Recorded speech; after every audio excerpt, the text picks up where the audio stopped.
and welcome back to BluzesTech Media. My name is Cherilyn Beckles and I'm a photographer and videographer here at BluzesTech Media, here to show you how to use Photoshop to edit photographs. So in our last video, we went over hue, saturation, brightness, contrast. So now we're gonna go over some of my favorite parts of photo editing is layer masking. So what is a layer mask? A layer mask is a way to hide a part of your layer. And this way it kind of helps you become a little bit more flexible in erasing or adding and compositing in Photoshop. So that's what we're going to go over today. So for example, let's use this, my past picture, how I've made it black and white. Let's say, for example, maybe you wanted only her body to be black and white, but her hair to still be in color. That's how you do this with compositing and layer masks in Photoshop. So to create a layer mask, first you want to make sure that you're clicking on the effect, or in this case, this is an effect. You want to make sure that you're clicking on the effect or the change that you're making to your photograph, and you want to press Command I. Command I creates your layer mask. As you can see, my picture went back to normal, right? So you're probably thinking, what the heck? But actually, underneath it has the effect that I just made. Now, when it comes to layer mask, you want to think about it this way. This is how I was taught it. Black conceals, white reveals. So as you can see in my panel right here of my brushes, my white is my foreground color. So white is going to reveal. So I'm going to click on my brush tool or the shortcut of B, and here my brush tool is going to pop up. I'm going to make it a little bit smaller, and how you can affect your brush sizes is two ways. You can either go right here and manually click on your slider to make it smaller or bigger, or you can use the brackets on your keyboard. So I'm going to use my brackets of my shortcut, and as you can see, it increases it by 50 points each time. So I'm going to make it right about here. This is a good size. So now that I have my layer mask and it's on black, because right now it's concealing it, but my brush is on white, now I'm going to start brushing her. So do you see how the black and white effect that I have underneath is now revealing itself? I'm going to make her whole face black and white.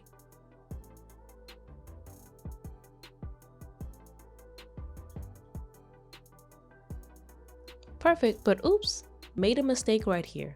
Here's how you fix it. If you cross the boundaries of what you originally intended to be masked out, here's how you fix it. So remember we said that white is to reveal and black is to conceal. It works the same way. I'm just going to switch my brushes. Now my brush is on black, and I'm going to zoom in to show you. You can zoom in by using your zoom tool or the shortcut of Z. So here's the mistake I kind of made. It's not super obvious, but you can see in her neck got a little bit of that black and white, which was not my intention. Mind you, we're just playing around and doing a very silly example of making her face black and white. We're going to get more serious in the future of using this tool to actually edit, but for now I'm just showing you so you can clearly see how masking works. And using the black and white to color example is the best way to show you that. So I'm switching my brush from white to black and going back to my brush tool by using the B shortcut, making my brush smaller. Like I said, you can either use your brackets or you can just use the slider right here, whatever you feel comfortable with. Now I'm going to come underneath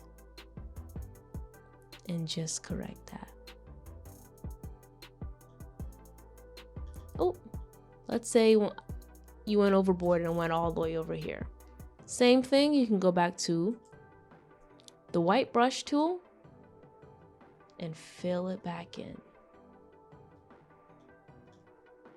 So this helps you perfect each and every mask that you're making. If you make a mistake in Photoshop, there's a way to fix it. So now that I'm zoomed in a little bit, I can kind of go back in and fix all those little mistakes I made. Her hair is a little bit black and white, which should not be the case. So I'm just gonna go back and bring back the color to it. Using my hand tool, or you can use this slider here to slide across the picture, but I like the hand tool because, which is a shortcut of H, allows me to kind of click on the picture and drag it over and move it around as much as I want to. I'm gonna use the hand tool and then go back to my brush tool by using B and switching back to make sure that I'm filling in. Making sure you want to get all those details in there. There we go. To zoom back out quickly, you can use Command 0 and that pops you right back out. Now, just because we made her face black and white and her entire rest of her body awkwardly color and her hair color, you can still go back and make changes to this effect that you just made. You want to make sure that you're not selecting this layer thumbnail because it's only a thumbnail. If you try to click on that layer thumbnail and do anything, that's going to pop up and let you know cannot rasterize because the pixel data for this layer is not directly editable. Took the answers right from me. This layer is not editable, but this layer is. You want to make sure that you're selecting the mask thumbnail. So from there, I can continue making changes. So even though I already, made her face black and white, I can either super saturate it. You can do all of these things right here. I'm gonna make her face a little less scary so that we can, be able to look at this without getting nightmares. Resetting all of this stuff back to 0. But as you can see, nothing else around the image was affected. So that's the point of masks. It only masks out one part of the picture that you decide. So maybe let's say we weren't doing, creepy monsters, but we were actually wanting to brighten this part of her face, but not this part. That's what masking can help you do. So I'm actually going to show you that now. So we got through our Cookie Monster example. I'm going to show you how to do that now with Hue and Saturation. So it's the same thing. So let's say that I wanted to make her hair a little bit more brighter. Let's say I like that brightness, right? But her face is now too bright. I'm going to do the same thing, Command I, to create my mask. Go to my brush tool, make sure it's selected, or by pressing B, make sure that my brush is on white. Increase my brush because her hair, she's a lot of hair, gotta make sure that, that's a good size. And now if I brush over it, now her hair is lighter.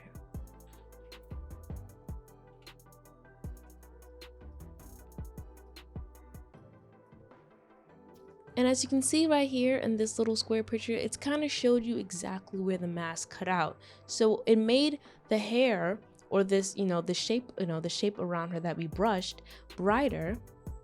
I can see the before and after by using the eyeball once again, and I can see the change that was made.